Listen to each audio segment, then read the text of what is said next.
Bismillahirrahmanirrahim. Assalamualaikum warahmatullahi wabarakatuh.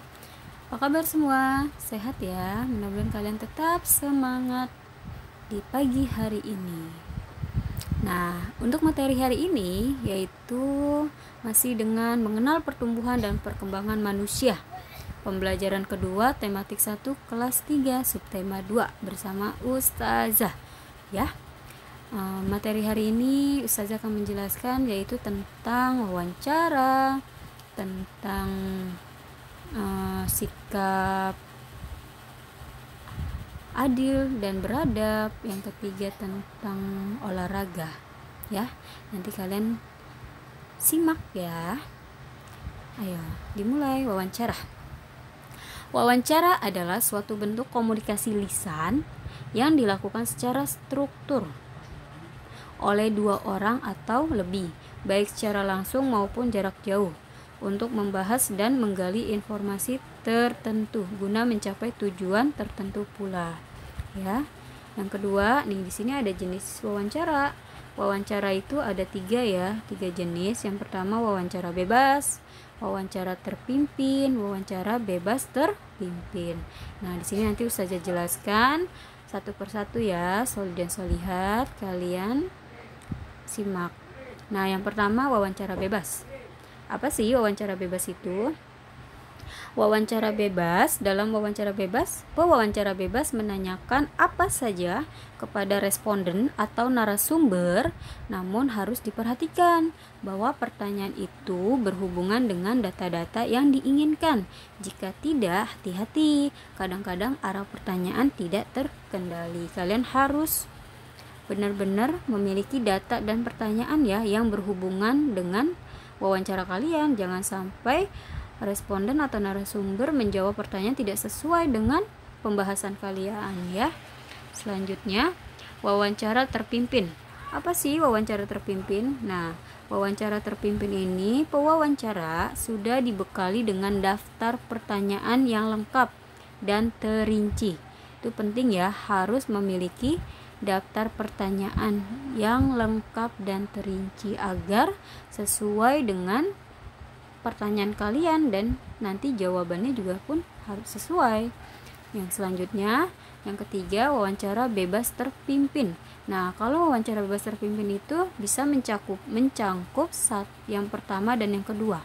Nah, dalam wawancara bebas terpimpin ini pewawancara mengombinasikan wawancara bebas dengan wawancara terpimpin ya, yang dalam pelaksanaannya pewawancara sudah membawa pedoman atau tentang apa-apa yang ditanyakan secara garis besar.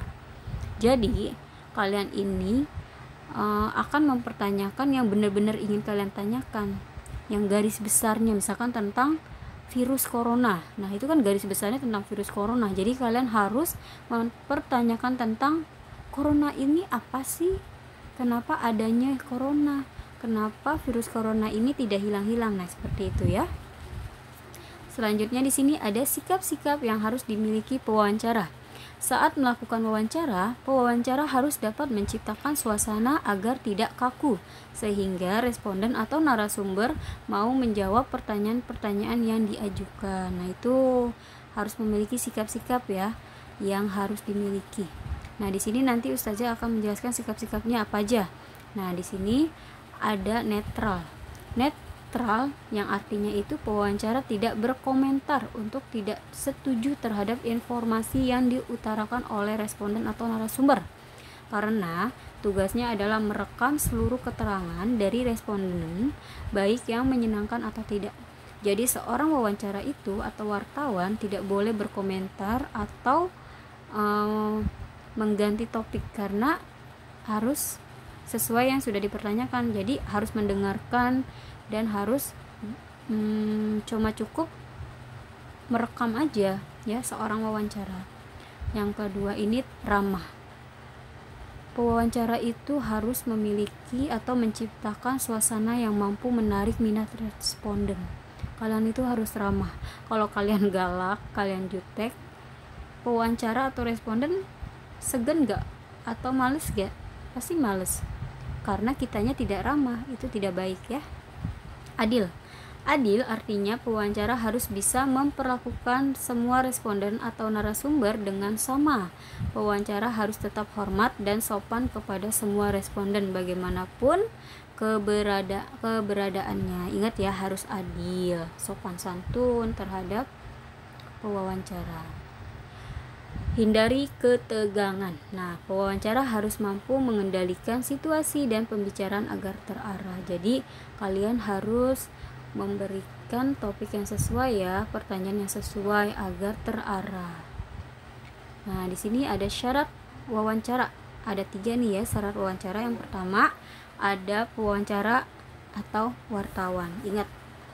Yang kedua, ada narasumber atau orang yang diwawancarai ya, ini penting. Yang ketiga, ada bahan yang dipertanyakan. Wah, lebih penting lagi nih, harus punya bahan dan pertanyaan. Kalau tidak ada bahan, kalian tidak akan pernah dapat informasi. Nih, di sini ada tujuan wawancara. Apa sih tujuan wawancara? Nah, tujuan wawancara ini adalah untuk mendapatkan informasi di mana sang pewawancara melontarkan pertanyaan-pertanyaan untuk dijawab oleh orang yang diwawancarai. Itu dia tujuannya ya. Nah, di sini ada langkah wawancara. Langkah wawancara ini ada 6. Yang pertama, menentukan topik wawancara. Yang kedua, menentukan tujuan wawancara. Yang ketiga, menyusun daftar pertanyaan. Yang keempat, menentukan narasumber. Yang kelima, melakukan wawancara. Yang keenam, mencatat pokok-pokok wawancara. Yang ketujuh, menyusun laporan wawancara. Nah, di sini saat wawancara kalian itu harus pertama memperkenalkan diri dan menyebutkan tujuan wawancara. Yang kedua, menyebutkan nama narasumber dengan benar. Yang ketiga, bersikap sopan terhadap narasumber. Yang keempat, pertanyaan harus sesuai dengan tema. Yang kelima, hindari pertanyaan yang berbelit dan membingungkan. Yang keenam, jadilah pendengar yang baik saat wawancara. Yang ketujuh, jangan berdebat dengan narasumber. Yang kedelapan, mencatat semua informasi penting untuk mempermudah dalam membuat laporan. Yang kesembilan, mengucapkan terima kasih bila wawancara telah selesai ya. Jangan lupa berterima kasih. Nah, di sini ada laporan wawancara. Laporan wawancara yaitu tentang topik, yang kedua narasumber, yang ketiga tujuan wawancara, yang keempat tempat wawancaranya di mana, yang kelima tanggalnya wawancara itu kapan, yang keenam informasi hasil wawancara itu jangan lupa, yang ketujuh kesimpulannya ya. Nah, di sini saya akan menjelaskan tentang perbedaan ya. Menghargai perbedaan itu sama seperti materi yang sebelumnya ya. Perubahan tinggi dan berat badan manusia berbeda-beda. Kekuatan manusia juga berbeda-beda. Perubahan tinggi dan berat badan serta kekuatan adalah contoh pertumbuhan dan perkembangan manusia. Nah, pertumbuhan dan perkembangan dipengaruhi oleh makanan, kebiasaan olahraga, dan faktor yang diturunkan oleh orang tua. Tuhan menciptakan berbagai macam makhluk hidup berbeda-beda. Perbedaan ini adalah karunia Tuhan. Kita harus saling menghargai dan menghormati perbedaan. Nah, di sini coba kalian tulis di buku tematik ya. Kalian lihat gambar nih. Gambar di bawah ini ada seseorang ya, atau sebut saja namanya Udin. Udin ini sedang terjatuh setelah naik sepeda. Nah, kedua orang ini apa yang dilakukan? Nah, kalian bisa berpikiran kalau orang kedua ini adalah kalian. Apa yang kalian lakukan ketika ada seseorang yang terjatuh dari sepeda? Ya, kamu melihat teman yang kesulitan bangun pada saat terjatuh dari sepeda, sikap yang kamu lakukan adalah apa? Sikap yang kamu lakukan kalian tulis di buku tematik ya. Kalian jelaskan yang kalian lakukan itu apa, sikap yang kalian lakukan apa ya ketika melihat orang yang sedang kesulitan. Nah, di sini sikap saling menghormati antar sesama termasuk pengamalan sila kedua Pancasila. Lihat nih gambarnya ya, berbeda-beda ya, tapi tetap satu. Nah, kemanusiaan yang adil beradab. Kemanusiaan yang adil dan beradab itu adalah Pancasila ya. Sila kedua berbunyi kemanusiaan yang adil dan beradab adalah simbol sila kedua Pancasila adalah rantai.